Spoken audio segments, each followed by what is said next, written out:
అందరికీ నమస్కారం. కృష్ణరాజు గారు ఏం చేశారో, ఎవరి లైఫ్లో ఎవరి దీంట్లో ఆయన ఇంపాక్ట్ ఇన్ఫ్లుయెన్స్ ఎంత ఉందో అందరికీ తెలుసు. నేను చెప్పే అంత పెద్దదాన్ని కాదు. మా వరకు మేము ఇండస్ట్రీకి వచ్చేసరికి he's a big man. And besides everything, beyond everything ఏంటంటే ఆయన మూవీ ఆర్టిస్ట్ అసోసియేషన్లో మా అందరికీ ఒక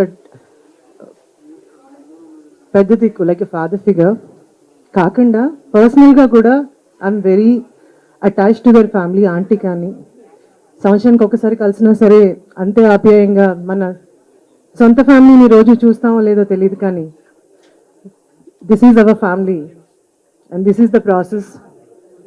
అలాగే ఆయన వెళ్ళిపో ఆదర్శాలు, ఆయన బ్లెస్సింగ్స్ ఎప్పుడు మా అందరికీ, మీ అందరికీ కూడా ఉంటాయని, వాళ్ళ ఫ్యామిలీకి, ప్రభాస్ గారికి అందరికి కూడా ఆయన బ్లెస్సింగ్స్ ఉంటాయని. Thank you so very much. And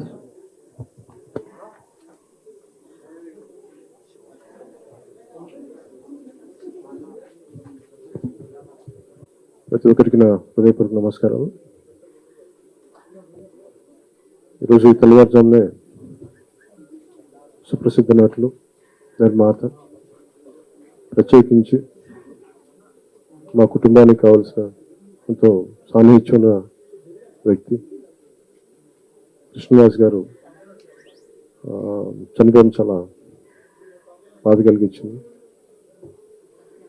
నేను కలుసుకుంది చాలా తక్కువ సందర్భాలు అయినప్పటికీ కలిసినప్పుడల్లా ఆయన నా మీద చూపించే, ముఖ్యంగా కృష్ణరాజు గారు ఆయన సత్యమణి కానీ నా మీద చూపించే ప్రేమ వాత్సల్యం ఎప్పుడు కదిలించేది. చెన్నై, నేను గిరి రోడ్లో ఉన్నప్పటి నుంచి నేను ఉంటున్న వీధిలోనే, ఆయన ఉంటున్న వీధిలోనే మేము ఉండేవాళ్ళం. సో నాకు, అలాగే మా అన్నయ్య గారికి కూడా మనూరి పండుగల దగ్గర నుంచి మేము, నా జీవితంలో విన్న మొదటి హీరో మా ఇంట్లో మాట్లాడుకున్న కృష్ణరాజు గారు. సో అలాంటి వ్యక్తి విశిష్ట పార్లమెంటేరియన్గా ఉండి అందరికీ చేదోడు వాదోడుగా ఉండే వ్యక్తి, అందరి మంచిని కోరుకునే వ్యక్తి.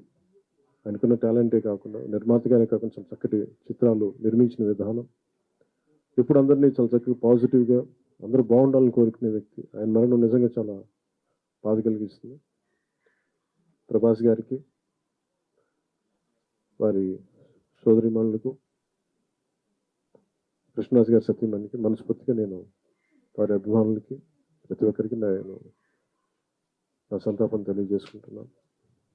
అలాగే దుఃఖం నుంచి బయటపడాలి మనస్ఫూర్తిగా కోరుకుంటూ, ఆయన ఆత్మకి, కృష్ణరాజు గారి ఆత్మకి శాంతి చేకూరాలని మనస్ఫూర్తిగా కోరుకుంటూ సెలవు తీసుకుంటాం.